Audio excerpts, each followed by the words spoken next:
Welcome to the lesson about above or below the line conversations. I hope you're enjoying the lessons and the modules so far.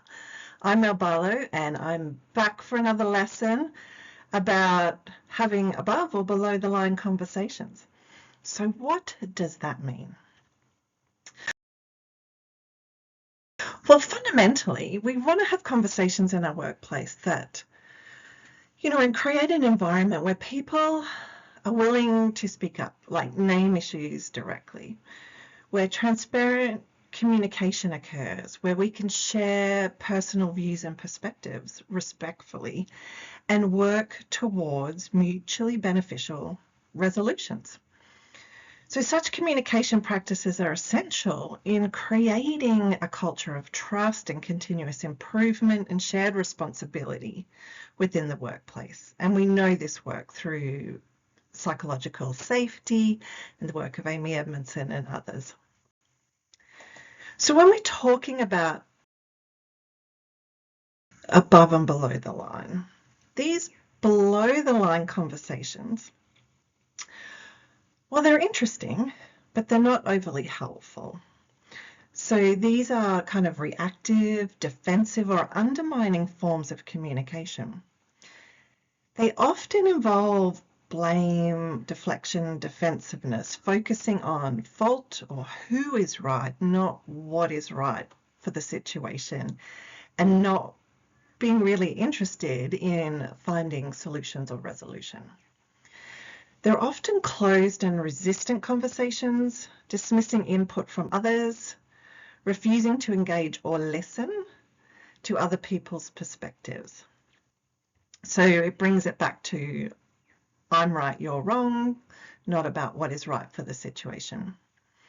It's often negative in tone, so it could use sarcasm. This is where gossiping falls into.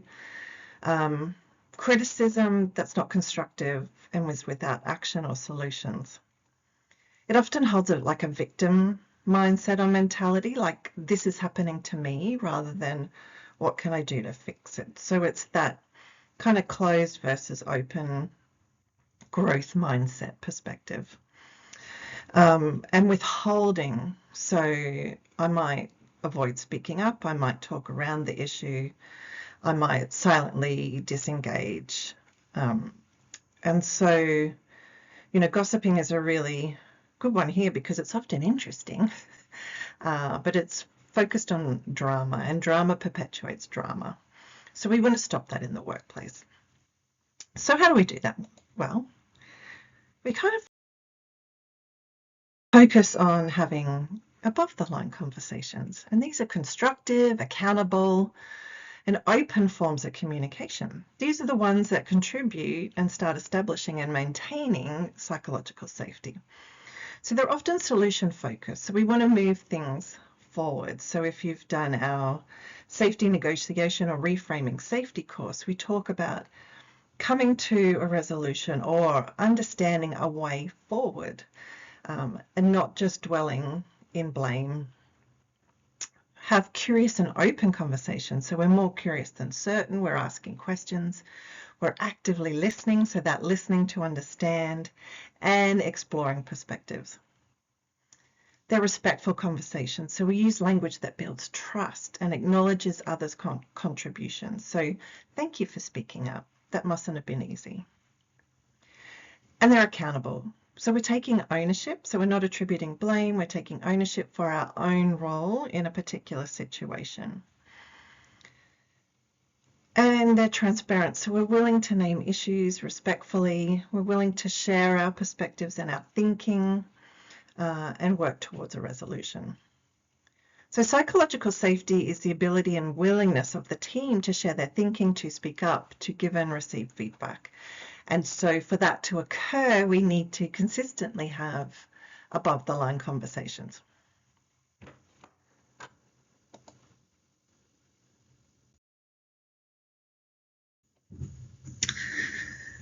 So how do these conversations above or below the line sound like? Right. So after this video, the next section will give you a heap of examples. And then you'll be asked to reflect on your own conversations And if they're falling above or below the line, and think about what are some impacts that might be. And so how do we position ourselves to focus above the line? Well, this is where the Reframing Conversations framework comes in. So the reset, reframe, engage. So it's really easy to fall below the line. It really is, particularly if we're tired and we're anxious or we're, hangry. But we need to reset.